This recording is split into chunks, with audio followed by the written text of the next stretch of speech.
ગોંડલના મોવિયા રોડ પર રૂપાવટી નદીના પુલ નજીક નર્મદા પાણીની મુખ્ય પાઇપલાઇનમાં ભંગાણ સર્જાતા હજારો લીટર પાણીનો વેડફાટ થયો હતો। ભાદર ડેમ તરફ જતી આ મુખ્ય લાઇનમાં ધડાકાભેર ભંગાણ સર્જાતા 50 ફૂટ ઊંચા પાણીના ફુવારા ઉડ્યા હતા, જે સ્થાનિકો માટે કુતૂહલનું કેન્દ્ર બન્યા હતા। ઘટનાની જાણ થતાં જ પાણી પુરવઠા વિભાગની રિપેરિંગ ટીમ તાત્કાલિક સ્થળ પર પહોંચી ગઈ હતી।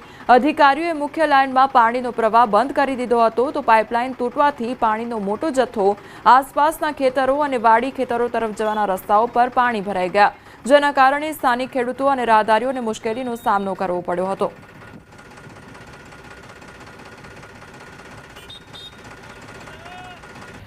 વલસાડ જિલ્લામાં આજે પણ વરસાદી માહોલ છવાઈ રહ્યો છે, ત્યારે વાપીમાં વરસાદને કારણે થોડા સમય જ રસ્તાઓ પાણી થઈ ગયા અને વાપીની સાથે વલસાડ, ધરમપુર, કપરાડા, પારડી અને ઉમરગામ તાલુકામાં પણ છૂટો છવાયો વરસાદ વરસ્યો।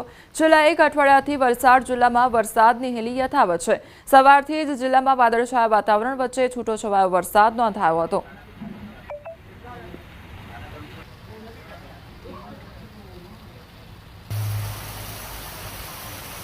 પોરબંદર જિલ્લામાં પણ મેઘમહેર સર્જાઈ રહી છે। પોરબંદર તાલુકાના બરડા પંથકના ગામોમાં વરસાદ વરસ્યો।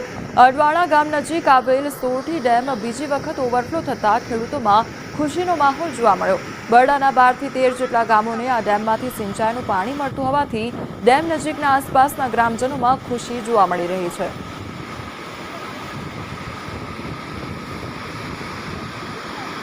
તો પોરબંદરના બરડા પંથકના દ્રશ્યો સામે આવ્યા છે કે જ્યાં વરસાદ વરસવાને કારણે ઠેર ઠેર પાણી ભરાઈ ગયા।